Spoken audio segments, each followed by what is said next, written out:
WhatsApp everyone, welcome back to the channel. तो guys हम लोग कवर कर रहे हैं हमारी एनालिसिस वाला बुक और इसके अंदर मैंने आपको सबसे पहले बैलेंस शीट समझाया, P&L समझाया, उसके बाद हमने कंपैरेटिव कॉमन साइज किया। अब हम कैश फ्लो शुरू कर रहे हैं। कैश फ्लो मैंने एज पर द शेड्यूल जो हमारा दिसंबर धमाका मैंने आपको स्ट्रैटेजी दिया था उसके हिसाब से हमारा कैश फ्लो 6 पार्ट्स में खत्म होगा, राइट।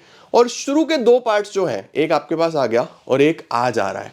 प्लीज इसको भी उतना ही शिद्दत से देखना जितना आपने लास्ट वाला देखा है, क्योंकि ये बेसिक्स हैं बेटा जी। आपने अगर एक बार बेसिक्स तैयार कर लिए ना, फिर मैं जब अगले पार्ट में क्वेश्चंस कराऊंगा तो आपको प्रॉब्लम नहीं आएगी। क्योंकि पहले मैंने सोचा था फर्स्ट पार्ट में ही बेसिक्स हो जाएंगे सारे, बट थोड़े से रह गए, थोड़े से।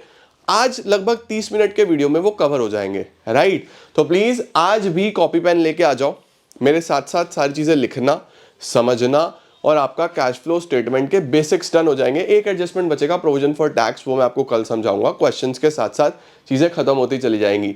तो प्लीज मेक श्योर कि आप मेरे साथ साथ नोट्स बना रहे हो, सारी चीजें कर रहे हो। कमेंट्स में मुझे बताना कि सर नोट्स हो गए और आपका कैश फ्लो बहुत अच्छे से बेसिक्स एक जगह आ जाएंगे।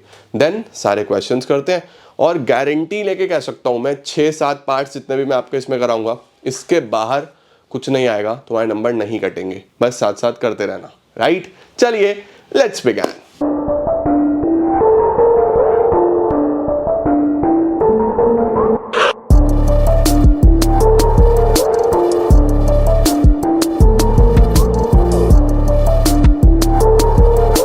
तो अब आप लोग को कुछ इंपॉर्टेंट एडजस्टमेंट्स हैं जो आज सीखनी है, ठीक है। तो आप हेडिंग डालो adjustments in cash flow statement. आपको एडजस्टमेंट सीखनी है कहां पे? कैश फ्लो स्टेटमेंट में। और कैश फ्लो स्टेटमेंट में एडजस्टमेंट कौन सी होती है? यहां पे जो सबसे पहले आपको देखना है वो है हाउ टू कैलकुलेट सेल या फिर परचेज ऑफ एसेट। कैसे कैलकुलेट करते हैं सेल या फिर परचेज ऑफ एसेट? देखो, एसेट जो है वो एक इन्वेस्टिंग एक्टिविटी का पार्ट है। सेल परचेज कौन सी एक्टिविटी में आता है? इन्वेस्टिंग एक्टिविटी में आता है। बट एसेट से रिलेटेड आपको बहुत सारी एडजस्टमेंट्स दे देगा और उस एडजस्टमेंट्स के साथ आपको फाइंड आउट करना होगा कि एसेट सेल हुआ है या परचेज हुआ है, ठीक है। इसको समझने के लिए आपको सीखना होगा एसेट अकाउंट। आपको सीखना होगा एसेट अकाउंट। अब एसेट अकाउंट को टच करने से पहले मैं आपके बेसिक्स को टच करना चाहूंगा, जिसमें हम सीखते हैं कि अकाउंटेंसी इन 5 चीजों पे टिका है। 5 चीजें कौन सी है? क्लियर। आपका ये क्लियर है तो अकाउंटेंसी क्लियर है। C stands for capital, A stands for assets, E stands for expenses, L for liabilities and R for revenue. तो आपके पास ये 5 चीजें हैं जो अकाउंटेंसी में बहुत इंपॉर्टेंट होती हैं। ये 5 आप समझ लो कि सबसे इंपॉर्टेंट बेसिक्स हैं अकाउंटेंसी में। अगर हम ई और ए की बात करें, एक्सपेंस और एसेट्स के, तो याद रखना डेबिट में ये बढ़ते हैं, क्रेडिट में ये कम होते हैं। और अगर हम बात करें कैपिटल, लाइबिलिटी और उसके साथ साथ रेवेन्यू की, तो ये डेबिट में कम होते हैं और क्रेडिट में बढ़ते हैं। ये नेचर याद रखना है आपको, ठीक है। क्या याद रखना है? कि एक्सपेंस और एसेट डेबिट में बढ़ेंगे, क्रेडिट में कम होंगे, और कैपिटल, लाइबिलिटीज और रेवेन्यू जो है हमारे पास वो नेचर अपोजिट है, उनका अपोजिट नेचर के हिसाब से चलने वाले हैं। अच्छा सर, ये तो हो गया। अब आपको एक चीज और याद रखनी है, वो क्या है कि अगर हम बैलेंसेस की बात करें, ओपनिंग बैलेंस की, तो ओपनिंग बैलेंस कौन सी साइड में लिखा जाएगा इन सभी का? तो ओपनिंग बैलेंस हमेशा इंक्रीज वाली साइड लिखा जाता है, यानी जिधर इंक्रीज उधर लिखा जाएगा। तो सपोज कोई एसेट है, आप अकाउंट बना रहे हो, तो एसेट का इंक्रीज कौन सी साइड है? देखो, एसेट का इंक्रीज डेबिट साइड में है तो वो डेबिट में आएगा। अगर कोई एक्सपेंस है, उसका इंक्रीज कौन सी साइड में है? एक्सपेंस का इंक्रीज भी डेबिट साइड में है तो वो भी यहीं पे आ जाएगा। कोई कैपिटल है तो उसका इंक्रीज क्रेडिट में है तो वो क्रेडिट में आ जाएगा। लाइबिलिटी है, उसका इंक्रीज भी क्रेडिट में है तो क्रेडिट में आ जाएगा। रेवेन्यू का इंक्रीज भी क्रेडिट में है तो क्रेडिट में आ जाएगा। अब आपको पता चल गया कि ओपनिंग बैलेंस हम कैसे लिखते हैं, ठीक है। अब हम एसेट अकाउंट बनाना सीखते हैं। देखो सर, एसेट अकाउंट हम क्यों बना रहे हैं? जस्ट टू फाइंड आउट कि परचेज या सेल कैसे निकलेगा। आपको एसेट अकाउंट ऐसे दिया हुआ होगा और आपको ओपनिंग बैलेंसेस दिए हुए होंगे सिर्फ एसेट्स के, ठीक है, when opening and closing balances of assets are given. जब ओपनिंग और क्लोजिंग बैलेंसेस दिए हुए हो किसके, एसेट्स के, गिवन हो, तो अब क्या करना है आपको देखना है कि ओपनिंग और क्लोजिंग कहां लिखा जाएगा। तो आप सबसे पहले शुरू करोगे यहां से, to balance brought down. To balance brought down क्या है ये, दिस इज ओपनिंग बैलेंस। ये क्या है, ओपनिंग बैलेंस है। सर ओपनिंग बैलेंस हमने डेबिट में क्यों लिखा है, क्योंकि एसेट के बारे में मैंने आपको क्या बताया, हमेशा डेबिट में आएगा। तो ओपनिंग बैलेंस आपने यहां लिखा कि ये ओपनिंग बैलेंस हमारे पास कितना है, जो भी होगा आप यहां लिख देना। उसके बाद सर क्लोजिंग बैलेंस कहां पे लिखते हैं, क्लोजिंग बैलेंस हमेशा इस साइड लिखते हैं, जिधर ओपनिंग उसका अपोजिट क्लोजिंग। तो यहां पे क्लोजिंग बैलेंस आता है, बाय बैलेंस कैरिड डाउन, वो यहां पे आ जाएगा। उसके बाद आपको नेचर पता है कि एसेट डेबिट साइड में बढ़ेगा और क्रेडिट साइड में कम होगा, डेबिट में बढ़ेगा और क्रेडिट में कम होगा। तो अगर एसेट पे डेप्रीसिएशन लग गया, अगर एसेट डेप्रीशिएट हो गया, तो डेप्रीसिएशन का क्या मतलब होता है, वैल्यू कम होना। जब एसेट यूज होगा तो वैल्यू भी कम होगा। तो वैल्यू कम कौन सी साइड पे होगा, इधर। तो हम लोग यहां पे लिखते हैं बाय डेप्रीसिएशन अकाउंट। ये क्या है, ये है करंट ईयर का डेप्रीसिएशन। याद रखना करंट ईयर शब्द इज वेरी इंपॉर्टेंट, ये करंट ईयर का डेप्रीसिएशन है। ओके, उसके बाद क्या होता है, हम लोग अगर एसेट को बेचते हैं, अगर एसेट बिकता है तो एसेट कम होगा। सपोज क्वेश्चन में लिखा हुआ है एसेट इज सोल्ड, मैं अभी आपको केस करा रहा हूं, तो कम होगा ना, तो उसको आप यहां लिखोगे बाय बैंक। ये बाय बैंक क्या है, ये सेल है बेटा जी, this is sale of asset. ये बहुत इंपॉर्टेंट है ढूंढना, ठीक है। और अगर लॉस हो गया तो इधर ही आता है bye statement of profit and loss. ये क्या है, ये आपका लॉस है, ये यहां पे आ जाएगा। सर अगर लॉस ना हुआ, प्रॉफिट हुआ, फिर हम इधर नहीं लिखेंगे, इधर लिखेंगे। प्रॉफिट को आप इधर लिखते हो, to statement of P and L, यहां पे ये क्या है, ये प्रॉफिट है। अब इसके बाद आप क्या करोगे, आप यहां से ये सब माइनस करोगे, तो जो फिगर आएगा ना इधर, उसको परचेज बोलते हैं, टू बैंक अकाउंट। जो फिगर यहां पे आएगा इसको हम क्या बोलते हैं, परचेज। इसको हम परचेज बोलते हैं। एक बार आप नोट कर लो, आपके बहुत काम आएगा। अब यहां से आपको क्या करना है, कुछ चीजें याद रखनी है। जैसे ये सेल कहां पे जाएगा, ये इन्वेस्टिंग एक्टिविटी में प्लस होगा, एसेट बेचा तो पैसा आया। सर ये परचेज कहां पे जाएगा, ये जो परचेज है ये कहां जाएगा, ये इन्वेस्टिंग एक्टिविटी में माइनस होगा। सर अगर प्रॉफिट हुआ तो ये प्रॉफिट कहां पे जाएगा, ये जो प्रॉफिट है, प्रॉफिट बेटा आपका ऑपरेटिंग एक्टिविटी में, क्योंकि नॉन ऑपरेटिंग इनकम है। अगर कोई भी नॉन ऑपरेटिंग इनकम होती है तो उसको हम लेस कर देते हैं, ये माइनस हो जाएगा। अगर सर लॉस होगा तो ये लॉस कहाँ जाएगा, अगर लॉस होगा तो ये जाएगा, ये भी ऑपरेटिंग एक्टिविटी में, ऑपरेटिंग एक्टिविटी में, लेकिन लॉस हम ऐड कर देते हैं। और सेल मैंने लिखवा दिया। डेप्रीसिएशन, करंट ईयर का डेप्रीसिएशन, डेप्रीसिएशन भी ऊपर ऑपरेटिंग एक्टिविटी में प्लस होगा। Non cash expense, non cash non operating, पहले तो इसको ऐसे नोट डाउन करो, स्क्रीनशॉट लो, नोट डाउन करो, फिर इसके क्वेश्चन से तुम्हें एकदम क्लैरिटी आ जाएगा।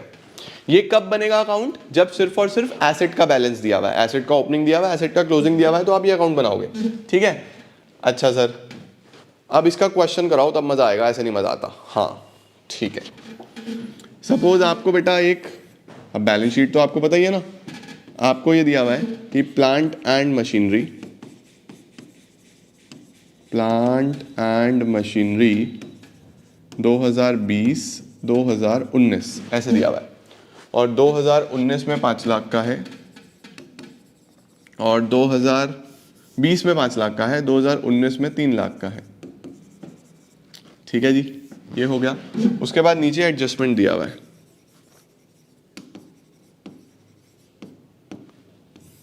नीचे एडजस्टमेंट दिया हुआ है।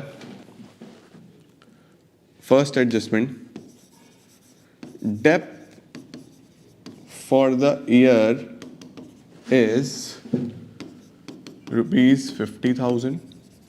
जो डेप्रीसिएशन है वो कितना है हमारे पास, ₹50,000। And number 2, a part of machine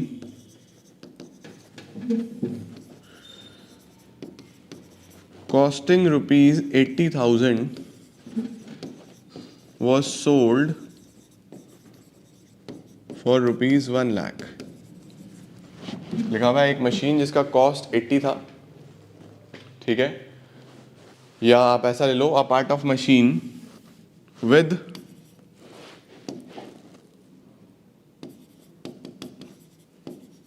cost मत लो, value of rupees 80,000 was sold for rupees 1 lakh. ये हमने 80,000 वाला मशीन 1 लाख रुपए का बेचा है, ठीक है। अच्छा जी सर, अब डेटा क्या क्या दिया हुआ है, देखो आपको सबसे पहले ना ओपनिंग और क्लोजिंग एसेट का दिया हुआ है। देखो आपको यहाँ से पकड़ना है कि हमारे पास क्या क्या डेटा गिवन है। एसेट का ओपनिंग ये रहा, क्लोजिंग ये रहा, हमें करंट ईयर का डेप भी दिया हुआ है और हमें ये कहा गया है कि एक मशीन बिकी है 80 वाली 1 लाख रुपए में, ठीक है। अब हम एक काम करते हैं, हम इसका अकाउंट बनाते हैं। इसका सॉल्यूशन क्या है, इसका हम अकाउंट बनाएंगे सीधा स्ट्रेट फॉरवर्ड बिना टेंशन लिए। इस अकाउंट का नाम क्या रखेंगे, इस अकाउंट का नाम रखेंगे प्लांट एंड मशीनरी अकाउंट। अब मैंने आपको क्या सिखाया, ये एक एसेट का अकाउंट है, तो एसेट का अकाउंट डेबिट साइड में बढ़ेगा और क्रेडिट साइड में कम हो जाएगा। डेबिट में बढ़ेगा तो हम क्या लिखेंगे, to balance brought down, opening balance सबसे पहले तो रुपीज 3 लाख, उसके बाद closing balance by balance carried down rupees 5 lakh. देखो ओपनिंग क्लोजिंग लिखना आया, कैसे लिखना है, जो पिछले साल वाला है वो डेबिट में लिखना है, जो इस साल वाला है वो क्रेडिट में लिखना है। ओपनिंग क्लोजिंग लिख दिया, डन सर। इसके बाद अब जो आपको करंट ईयर का डेप दिया हुआ है, करंट ईयर का डेप कितना दिया हुआ है, 50,000। देखो मैंने आपको क्या लिखवाया, करंट ईयर का जो डेप आएगा ये यहाँ पे लिखना है, डेप्रिसिएशन करंट ईयर, ठीक है। करंट ईयर का जो डेप आएगा वो इधर लिख देना है by depreciation, by dep account. कितना डेप लगा, 50,000 रुपए का, 50,000 रुपीज का आपने डेप लिख दिया। उसके बाद एक मशीन, इसमें से एक मशीन होगा जिसका वैल्यू कितना था, 80 वाला मशीन 1 लाख रुपए का बेच दिया गया। 80 वाला मशीन अगर 1 लाख का बेचा तो सेल है तो एसेट कम होगा, पहले तो यही लिखो बाय बैंक, ये है हमारे पास सेल, और सेल कितना हुआ है, 1 लाख का बेचा है। अब बताओ 80 वाली चीज अगर 1 लाख की बिक रही है तो प्रॉफिट हो रहा है, लॉस हो रहा है, दिमाग लगाना है।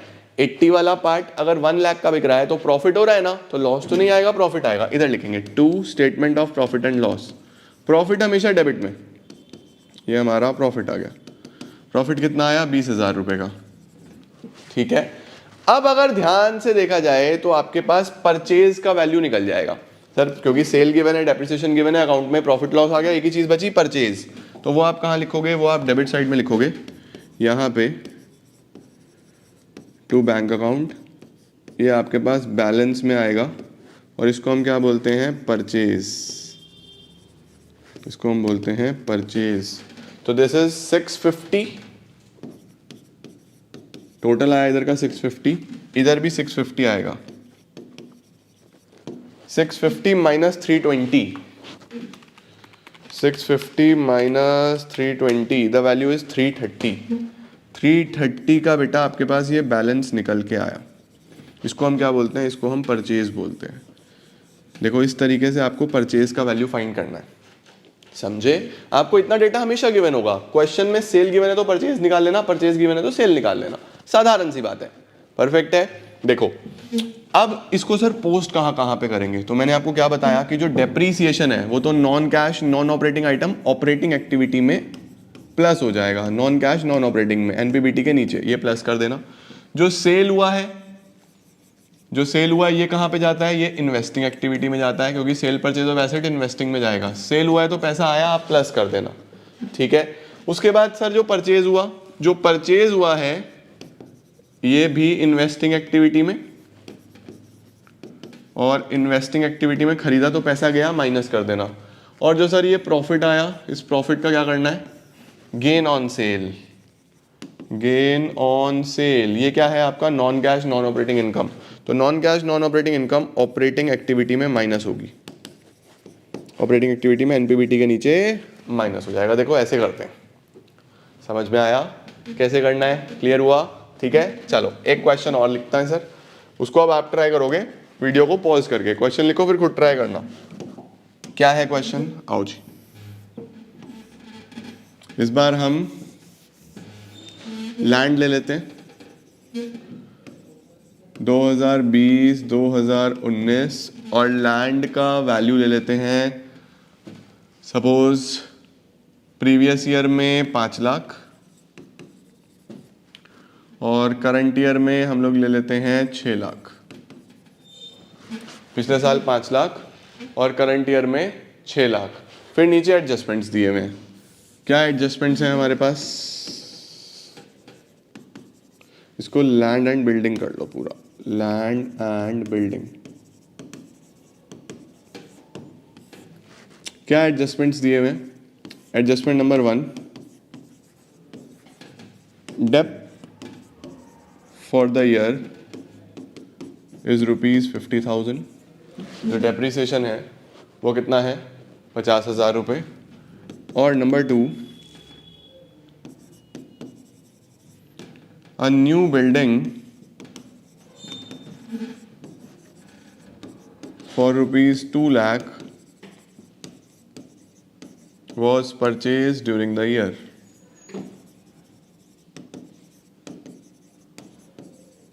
आपको ऐसा लिखा हुआ है कि एक नई बिल्डिंग कितने की?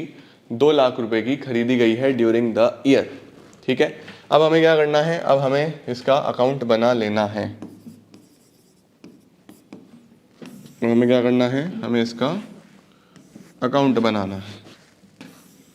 जब हम इसका अकाउंट बनाएंगे बेटा तो लिखेंगे land and building account. Please full forms use करना। अब वीडियो रोको, पॉज करो और खुद से कोशिश करो। सेल परचेज देखो क्या मिल रहा है तुम लोगों को, ट्राई करो क्या निकल के आता है। ठीक है, अब देखो सबसे पहले ओपनिंग क्लोजिंग लिख लो। 5 lakh 6 lakh, 5 lakh opening to balance brought down और closing by balance carried down, ये आ गया 6 लाख। सही है जी।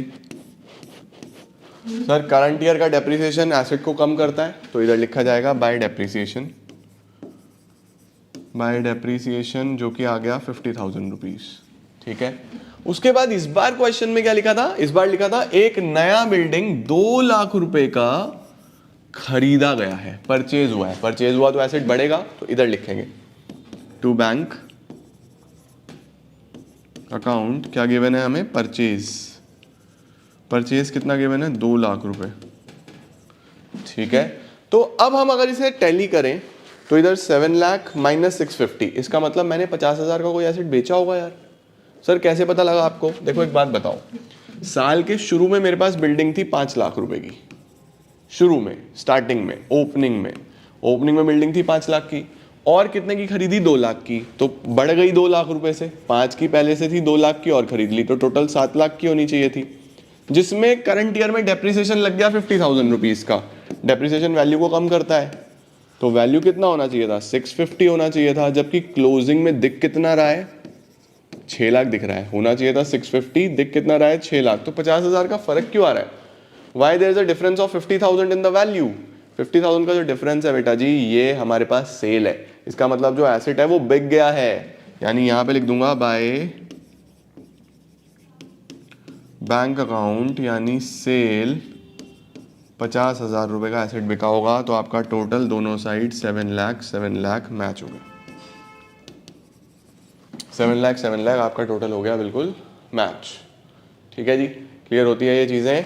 अब सर इसकी पोस्टिंग कहाँ कहाँ पे करते हैं हम? देखो मैंने क्या सिखाया आपको, बैलेंस तो कहीं नहीं जाने, बैलेंस कहीं पोस्ट नहीं होते। डेप्रीसिएशन को कहाँ पे पोस्ट करोगे? डेप्रीसिएशन को पोस्ट करोगे आप लोग सबसे ऊपर ऑपरेटिंग एक्टिविटी में, नॉन कैश नॉन ऑपरेटिंग में इसको ऐड कर दोगे। सेल को क्या करना है सर? सेल को करोगे इन्वेस्टिंग एक्टिविटी में प्लस, पैसा आया, बैलेंस कहीं नहीं जाएगा। सर परचेज को क्या करोगे? परचेज को करेंगे बेटा जी फिर से इन्वेस्टिंग एक्टिविटी में माइनस, इन्वेस्टिंग में minus. Okay done, very nice. Sir ये एक अकाउंट जो बनता है इसमें क्या होता है? जब ये टॉपिक पता क्या है? ये इस टॉपिक का नाम पता क्या है? इस टॉपिक का नाम है, ये एक अकाउंट तब बनता है जब, नोट करके चलना, इसमें नोट करके चलो, एक नोट करना, this single account is prepared if asset is shown at its book value. अगर एसेट अपनी बुक वैल्यू पे चल रहा हो, यानी एसेट अपनी आज की वैल्यू पे चल रहा हो, एसेट चल रहा है करंट वैल्यू पे, लेकिन सर अगर कॉस्ट पे हो तो क्या होता है? अब हम दूसरा हेडिंग डालेंगे, नया method, method second, method 2, when asset is shown at cost. जब एसेट किस पे है? कॉस्ट पे है। तो अगर एसेट कॉस्ट पे है तो क्या करना है? सर इसका मतलब क्या होता है कॉस्ट पे है? इसके लिए मैं आपको फिर से बेसिक्स पे लेके चलूंगा। क्लास 11th के बेसिक्स समझते हैं। आओ हम लोग थोड़ा सा डेप्रिसिएशन पढ़ेंगे। यहाँ पे डेप्रिसिएशन समझना पड़ता है, यहाँ पे डेप्रिसिएशन काम आता है। तो क्लास 11th के बेसिक्स मजबूत होने जरूरी है, हम दोबारा पढ़ेंगे। देखो जब हम डेप्रिसिएशन क्लास 11th में पढ़ते थे तो हम एक अकाउंट बनाते थे, एसेट अकाउंट। ठीक है, हम अकाउंट बनाते थे एसेट अकाउंट। अब एसेट अकाउंट तो आप अभी भी बना के आए हो ऊपर, बट वहां पे क्या होता था? वहां पे चीजें सिंपल चलती थी। जैसे हमने सपोज कोई एसेट खरीदा तो हम इधर लिखते थे टू बैंक, 1 लाख रुपए का खरीदा सपोज। अब आप उस पर डेप्रिसिएशन लगा रहे हो 20% स्ट्रेट लाइन मेथड। एसएलएम का मतलब होता है straight line method. Straight line method का मतलब हर साल डेप्रिसिएशन सेम रेट से लगेगा, यानी 1 लाख पे 20%, 20,000 एवरी ईयर लगेगा।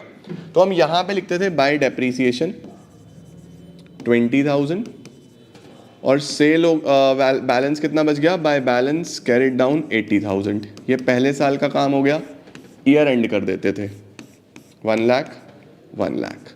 फिर क्या करते थे? इसको ब्रॉट डाउन करते थे टू बैलेंस ब्रॉट डाउन। देखो एसेट का ओपनिंग बैलेंस आ रहा है ना डेबिट में अपने आप, यही तो मैंने ऊपर लिखवाया, एसेट का ओपनिंग बैलेंस इधर ही आता है।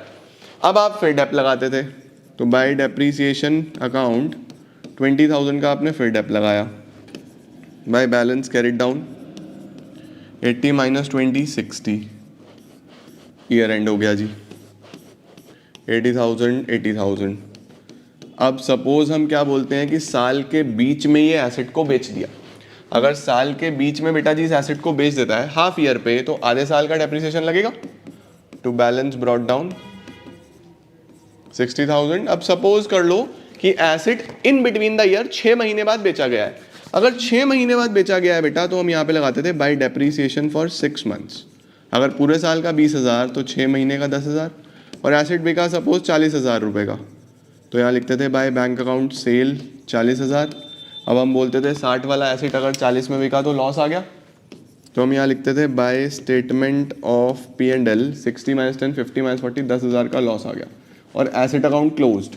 क्योंकि एक ही एसेट था, वो बिक गया तो बचा ही नहीं। क्या हमने ऊपर अभी यही सीखा कि ओपनिंग बैलेंस इधर आता है, डेप्रिसिएशन यहाँ लिखते हैं करंट ईयर का, सेल इधर लिखते हैं, लॉस इधर लिखते हैं, कुछ बच जाए तो बैलेंस। यहाँ तो एक ही मशीन था, कुछ बचा नहीं। यही तो सिखाया मैंने। हो गए क्लास 11 के बेसिक्स रिवाइज। एक तरीका तो ये होता है बेटा, लेकिन इसमें क्या हो रहा है? इसमें जो एसेट है वो एसेट अपनी आज की वैल्यू पे चल रहा है कि पहले साल 1 लाख का था तो 1 ही दिखाई दे रहा है, दूसरे साल 20 का डेप लगा तो 80 का दिखाई दे रहा है, तीसरे साल फिर 20 का डेप लगा तो 60 का दिखाई दे रहा है, यानी एसेट आज की वैल्यू पे चल रहा है। बट कुछ लोग इसको प्रेफर नहीं करते, कुछ लोगों को ये अच्छा नहीं लगता। कुछ लोगों को क्या लगता है कि मेरा एसेट हमेशा कॉस्ट पे दिखाई दे, मुझे 1 लाख पे दिखाई देना चाहिए, डेप्रिसिएशन अलग रखो, एसेट को अलग अलग रखो। यानी अभी तक एसेट में ही एसेट भी लिखा जा रहा था और डेप्रिसिएशन भी लिखा जा रहा था। कुछ लोग बोलते हैं नहीं नहीं हार्ट अटैक आता है, रोज रोज ऐसा लगता है एसेट का वैल्यू कम कम कम कम होता दिख रहा है, डर लगता है। ऐसे नहीं, मुझे तो मेरा एसेट कॉस्ट पे चाहिए। तो हमने कहा ठीक है, हमारे पास उसका भी सॉल्यूशन है, हम इनमें लड़ाई कर देते हैं, दोस्त दोस्त ना रहा, प्यार प्यार ना रहा, डेप्रिसिएशन अलग कर देंगे और एसेट अलग कर देंगे। इसका क्या तरीका है? हमने कहा 2 घर बना देंगे, 2 दोस्त अलग अलग हो गए, एसेट का अलग घर बना देंगे सिर्फ एसेट लिखने के लिए, और डेप्रीसिएशन का अलग घर बना देंगे। लेकिन डेप्रीसिएशन के घर को क्या बोलेंगे? एक्यूमुलेटेड डेप्रीसिएशन, एक्यूमुलेटेड डेप्रीसिएशन, या फिर इसका दूसरा नाम होता है प्रोविजन फॉर डेप्रीसिएशन। तो एक्यूमुलेटेड डेप्रीसिएशन लिखा है या प्रोविजन फॉर डेप्रीसिएशन लिखा है, this is one and the same thing, बिल्कुल भी कंफ्यूज मत होना। अब देखो हम क्या करेंगे, हमने दोनों के अलग अलग घर बनाए, फिर से वही काम, जब एसेट खरीदा तो यहां लिखा टू बैंक अकाउंट, एसेट कितने का है? 1 लाख का।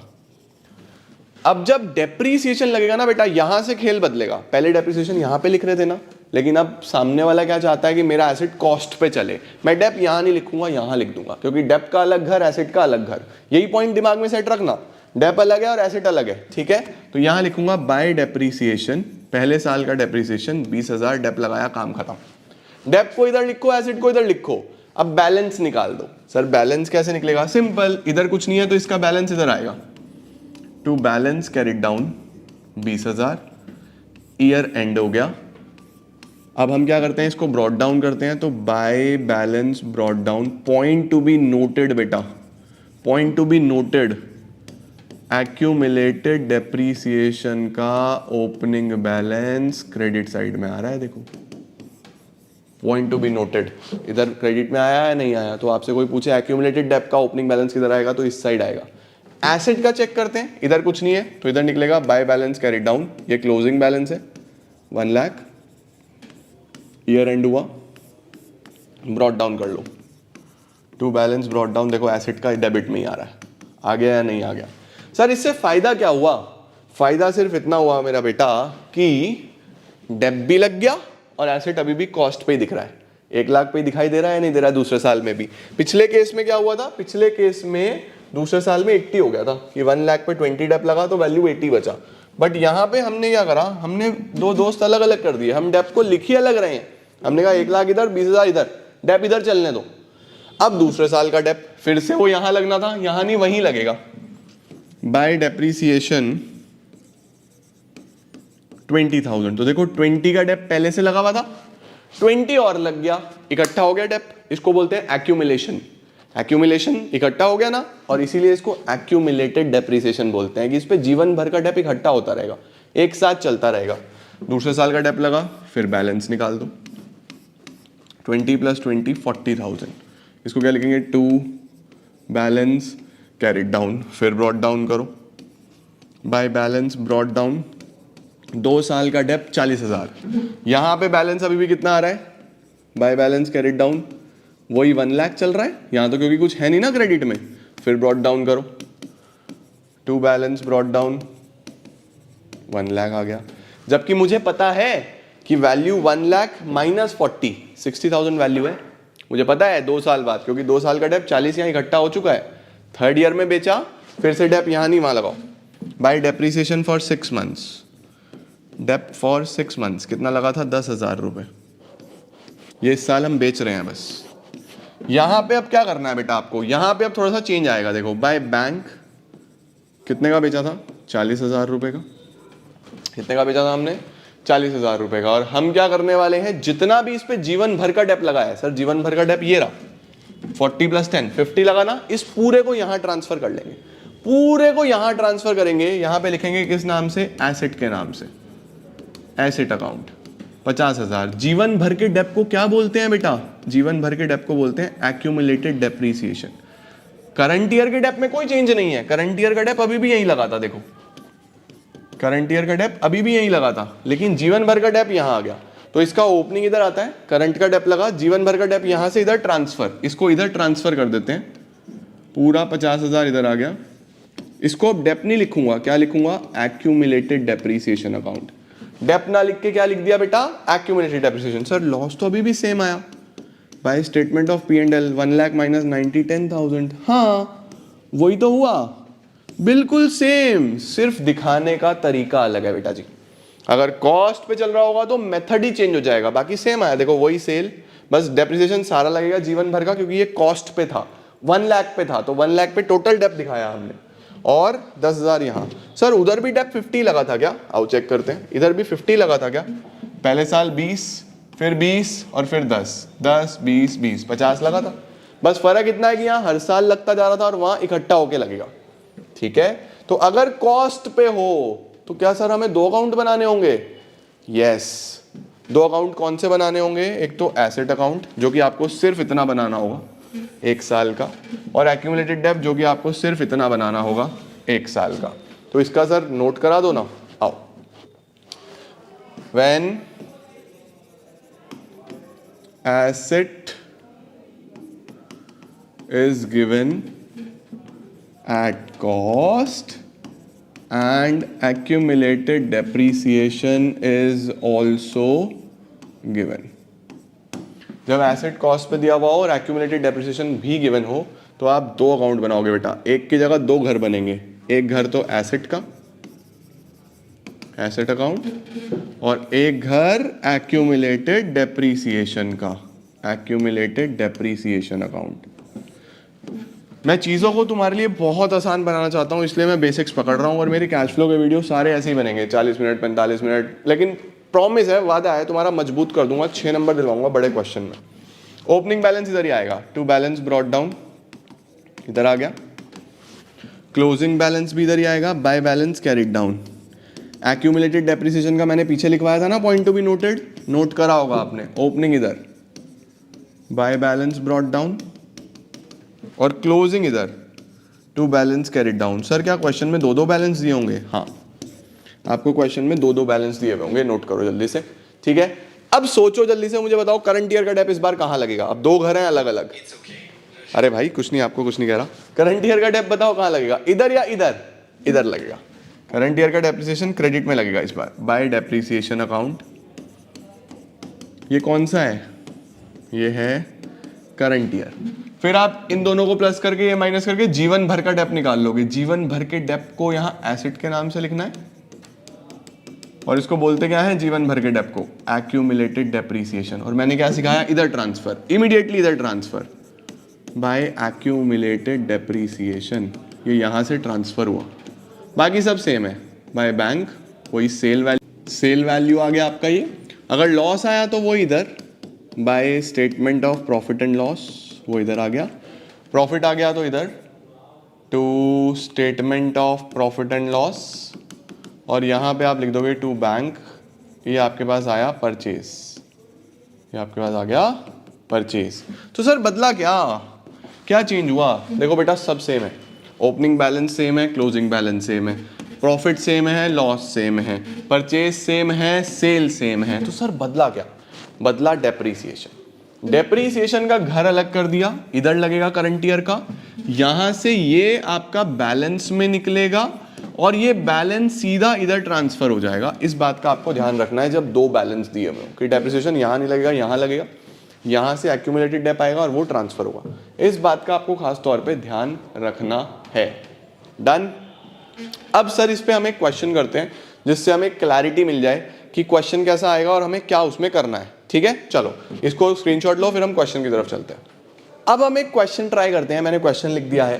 क्वेश्चन क्या है देखो, सबसे पहले तो डिफरेंस समझो। पहले वाले क्वेश्चन में सिर्फ एसेट का वैल्यू दिया था, इस वाले क्वेश्चन में you have asset and you have accumulated depreciation. तो यहीं से समझ जाओ कि एसेट इस बार कॉस्ट पे दिया हुआ है, यानी ये एसेट हमने 3 लाख का खरीदा था और इस पे टोटल डेप 90,000 लगा, तो इसका वैल्यू 210 है, ठीक है। कुछ बच्चे कंफ्यूज होते हैं कि सर ये फिगर्स नेगेटिव में है। बेटा ये आपके क्वेश्चन पे कोई इंपैक्ट नहीं डालेगा, इसका दिखाने का तरीका यही होता है। तो नेगेटिव फिगर होके कंफ्यूज मत होना कि हम इसका कुछ अलग करेंगे क्या, नहीं, ऐसे ही शो रहेगा, ये कोई दिक्कत नहीं है। फिर कुछ एडजस्टमेंट दी हुई है। अब सबसे पहले माइंड इस तरीके से चलाना कि मुझे दो बैलेंस है, प्लांट एंड मशीनरी है और एक्यूमुलेटेड डेप है। अगर मुझे दो बैलेंस है तो अकाउंट भी दो बनेंगे, सही है ना। प्लांट मशीनरी का अलग और एक्यूमुलेटेड डेप का अलग। तो प्लांट एंड मशीनरी का अलग घर बनाओ, एक्यूमुलेटेड डेप का अलग घर बनाओ, सही है। अब आप वीडियो पॉज करके क्वेश्चन खुद करो और उसके बाद फिर प्ले करना जब हो जाएगा। स्टार्ट कर दो फटाफट से, और मुझे कमेंट में चाहिए कि किसका सही आया था किसका गलत आया था, ठीक है। चलो अब जिन्होंने पॉज करा था मुझे उम्मीद है उनका हो गया होगा, जिन्होंने नहीं करा वो साथ साथ कर लो। ओपनिंग बैलेंस एसेट का इधर ही आएगा, to balance brought down. Opening यानी पिछले साल वाला 3 lakh, closing 320 320 by balance carried down, ठीक है। डेप्रीसिएशन जीवन भर का कितना, by balance brought down 90,000, closing में 1 लाख, टू बैलेंस CD 90,000 और 1 लाख, ठीक है जी। इसके बाद अब देखो लिखा हुआ है dep charge on plant and machineries 36,000। जो डेप्रीसिएशन लगाया है करंट ईयर में वो 36,000 लगा है। तो डेप्रीसिएशन अब यहाँ नहीं लगाएंगे, हम इधर लगाएंगे। यहाँ पे लिखेंगे बाय डेप्रीसिएशन, ये करंट ईयर का डेप है बेटा जी, 36,000 रुपये का डेप लगा। 90 + 36 हो गया 1,16,000। नहीं 126, 1,26,000, 126 में से 1 लाख हटाऊंगा तो 26,000 मेरे पास वैल्यू आएगा, जिसको लिखूंगा मैं to plant and machinery account. ये मेरा एक्यूमुलेटेड डेप्रीसिएशन आ गया, ठीक है या नहीं है? ये मेरा एक्यूमुलेटेड डेप आ गया। अब इस एक्यूमुलेटेड डेप को उठा के पूरा का पूरा इधर ट्रांसफर करना है यहाँ पे। पहला काम यही करा करो, पहले डेप्रीसिएशन अकाउंट पूरा कर लिया करो कि करंट ईयर का डेप लगाया आपने, ये लगाया करंट ईयर का डेप्रीसिएशन, ठीक है। इसको लगाने के बाद यहाँ जो बैलेंस आया इसका पूरा का पूरा इधर ट्रांसफर कर लो, ओके। अब सेल परचेज देखते हैं। एक मशीन जिसकी बुक वैल्यू यानी आज की वैल्यू, बुक वैल्यू 20 थी और ये कितने का बिका? 16 में। 20 वाला मशीन अगर 16 में बिका बेटा तो प्रॉफिट हुआ या लॉस? 20 वाला मशीन 16 में बिका तो लॉस हुआ। तो सबसे पहले तो बाय स्टेटमेंट ऑफ P&L 4,000 का लॉस, और इधर बाय बैंक सेल कितने का बिका? 16,000 रुपए का। बस अब क्या करना है? अब आपको यहाँ पे टू बैंक परचेज निकाल लेना है। वही सर डिफरेंस तो कुछ भी नहीं आया, हमें तो वैसे ही इतना मुश्किल लगता था। ये बेटा मुश्किल है ही नहीं, कॉन्सेप्चुअल है ना। कॉन्सेप्ट तुम्हें क्लियर होगा, कैसा ही क्वेश्चन आ जाए तुम कर लोगे, मुझे पता है। 16,000, 26,000, 4,000, 320, 366 माइनस 3 लाख, 66,000 का बेटा आपका परचेज निकल के आ गया। इसका जल्दी से फटाफट से स्क्रीनशॉट ले लो कि परचेज कितना निकल गया है? 66,000। डन हो गया। सर इसका पोस्टिंग सिखाओ ना, कहाँ कहाँ पे कैसे कैसे हम इसको पोस्ट करते हैं। देखो बेटा, जो हमारे पास डेप्रीसिएशन है, सही है, डेप्रीसिएशन हमने यहाँ पे लिख दिया। दूसरी जगह कहाँ पे जाएगा? देखो जितनी भी एडजस्टमेंट होती है ना, आपने क्लास 11 में भी सीखा होगा, जितनी भी एडजस्टमेंट होती है वो दो दो जगह पे जाती है। सारी एडजस्टमेंट दो दो जगह पे जाती है। तो डेप्रीसिएशन एक तो यहाँ आ गया, दूसरी जगह ये ऑपरेटिंग एक्टिविटी में प्लस हो जाएगा, ऑपरेटिंग एक्टिविटी में प्लस होगा। बैलेंस का आप कुछ नहीं करते हो, बैलेंस को छोड़ दोगे। एक्यूमुलेटेड डेप्रिसिएशन अपने आप दो जगह आ गया, यहां भी आ गया, यहां भी आ गया। तो एक्यूमुलेटेड डेप का भी आपको अलग से कुछ नहीं करना। डन। तो इस अकाउंट से बैलेंस कहीं जाना नहीं था, ये चला गया ऑपरेटिंग एक्टिविटी में, ये अपने आप यहां आ गया। बाकी सब सेम है। इस लॉस को कहां भेजोगे? ये लॉस को कहां भेजोगे? लॉस को ऑपरेटिंग एक्टिविटी में प्लस करोगे। इस सेल को कहां लिखोगे? सेल को इन्वेस्टिंग एक्टिविटी में प्लस करोगे, बैलेंस कहीं जाना नहीं है। परचेज को कहां लिखोगे? इन्वेस्टिंग एक्टिविटी में लेस करोगे, माइनस करोगे। समझे? तो सर इसका मतलब ये है कि क्या क्या पोस्ट होता है इन अकाउंट से, क्या क्या पोस्ट होता है। बेटा देखो, अगर सेल आपके पास आ रहा है तो सेल इन्वेस्टिंग एक्टिविटी में प्लस होगा।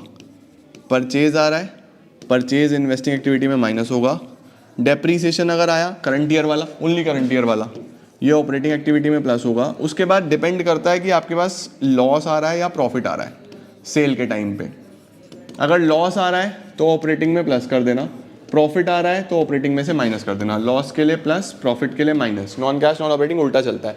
और इन दोनों अकाउंट से बस चार ही चीजें पोस्ट होनी है हमेशा, ऑलवेज। क्या क्या? Sale, purchase, depreciation, loss, profit. Balances का क्या करते हैं? बैलेंसेस को हम कहीं भी पोस्ट नहीं करते, कहीं पोस्ट नहीं करते, बैलेंसेस बस अकाउंट में आते हैं। समझ आया? तो आज का जो वीडियो था, मुझे उम्मीद है कि आप लोगों को अकाउंट्स बनाने आए होंगे बहुत बहुत अच्छे तरीके से। अभी मैं फर्दर क्वेश्चंस कराऊंगा तो आपको और क्लैरिटी आएगी। बट आज के वीडियो में मैंने आपको मेनली सेल परचेज जो अकाउंट होते हैं ना, सेल परचेज की दिक्कत आती है, वो क्लियर करा दिया हर तरीके से। और मुझे उम्मीद है आपको वीडियो बहुत हेल्प करेगी फर्दर कैश फ्लो में आगे बढ़ने के लिए। तो आज का वीडियो बहुत अच्छे से देखो। अच्छा लगा हो तो लाइक ज़रूर कर देना एक बार यार, थोड़ा सा अप्रिसिएशन मिल जाता है कि हाँ बच्चों को अच्छा लग रहा है, तो और मोटिवेशन आ जाती है। और जो भी आपको अदर प्रॉब्लम्स आ रही है वो कमेंट करो, आने वाले वीडियोस में दूर करेंगे और कैश फ्लो में हम पूरे मार्क्स लेके आ रहे हैं। Thank you so much everyone, मिलता हूँ नेक्स्ट वीडियो में, तब तक अच्छे से पढ़ते रहो। All the best, keep growing and keep glowing.